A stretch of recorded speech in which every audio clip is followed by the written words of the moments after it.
कुलदीप राजबंशीनि बानजायनायाव दिनै मुलुगनां योगा सान आरो मटरसाइकेल सानजों लोब्बा लाखिनानै मटरसाइकेल लानानै हानजा सुनाय हाबाफारि लादों।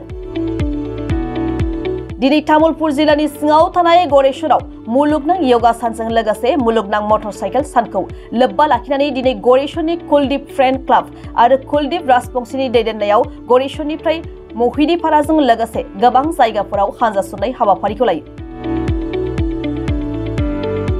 लाइमोन समाज सिबियारि कुलदीप राजबंशीनि फोरमायनाय बादिब्ला बे हाबाफारि लानायनि गुबै थांखियानो जादों मटरसाइकेल सालायनायखौ सांग्रांथि खालामनायनि थांखिजों बे हाबाफारिखौ लानाय जादों होननानै बुंथियो।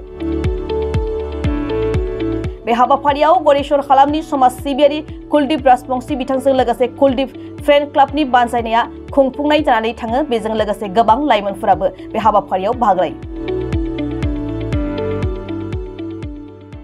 আজি আছিলে ইণ্টাৰনেশ্যনেল য়োগা ডে আৰু লগতে ৱৰ্ল্ড মটৰচাইকেল ডে আছিলে আৰু এই দুইটা ডেৰ প্ৰতি লক্ষ্য ৰাখি আমি গুৰেশ্বৰৰ যুৱ সমাজে দুটাকে কাৰ্যসূচী হাতত লওঁ।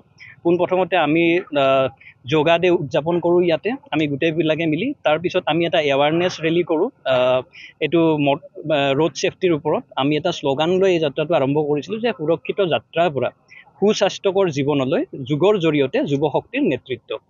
সো এই শ্লোগানটো লৈ আৰু লগতে আমি যিটো এৱাৰনেছ ৰেলী কৰোঁ তাত আমি এটাই লক্ষ্য ৰাখিছিলোঁ যে আমি যিমান পাৰোঁ সিমান ৰাইজক সজাগ কৰিবলৈ চেষ্টা কৰিছিলোঁ আৰু আমি এটা শ্লোগান লৈছিলোঁ যে ৰাজপথত নহয় প্ৰতিযোগিতা, জীৱনে সৰ্বোচ্চ। তেনেকুৱা এটা শ্লোগান দি আমাৰ এটা এৱাৰনেছ ৰেলী কৰা গৈছিলে। আৰু এটা কথা মই ক'ব বিচাৰোঁ যে 2024 পৰা 2025লৈ এৰাউণ্ড আপোনাৰ 4.5 লাখ এক্সিডেণ্ট হৈছে আৰু তাৰ ভিতৰত আকৌ মটৰ বাইকৰ এক্সিডেণ্টে আটাইতকৈ বেছি আৰু আটাইতকৈ ডেডলিয়েষ্ট এইটোৱে কোৱা হয়। সেয়েহে আমি বাইক ৰেলীটো কৰোঁ আৰু বিশেষকৈ এটা বস্তু মই ক'ব লাগিব, আমি যদি ৰেকৰ্ডবোৰ চাওঁ 70% এক্সিডেণ্ট অভাৰ স্পীডিঙৰ কাৰণে হয়। সেয়েহে আমি অভাৰ স্পীডিঙৰ ওপৰতো এটা পদক্ষেপ হাতত লওঁ। আমি কোনেও 40ৰ ওপৰত যোৱা নাই, 40 স্পীডত আমি বাইক ৰেলী কৰি গৈছোঁ আৰু আমাৰ শ্লোগানটো দি আমি ৰাইজক সজাগ কৰিবলৈ চেষ্টা কৰিছোঁ। যিটো যুৱ প্ৰজন্মৰ মাজত বাইকৰ উত্ৰাৱল দেখা পোৱা যায়, এই ক্ষেত্ৰত কি সেয়ে আজি যদি আপুনি চাই ইয়াত আমাৰ গোটেইবোৰ যুৱ প্ৰজন্মই আছে, সকলোবোৰ য়ংষ্টাৰ হয় আৰু সকলোৱে আজি কি সুন্দৰভাৱে কোনেও 40 লিমিট ক্ৰছ নকৰাকৈ বাইক চলাইছে আৰু সেইবাবে মোৰ অতিশয় ভাল লাগিছে। যিহেতু সকলোৱে কয় যে যুৱ প্ৰজন্মই তীব্ৰ গতিত বাইক চলায় আৰু মই যেনেদৰে অকণমান আগতে ক'লোঁ বেছিভাগ যিবিলাক এক্সিডেণ্ট হয় অভাৰ স্পীডিঙৰ কাৰণে হয় 70%।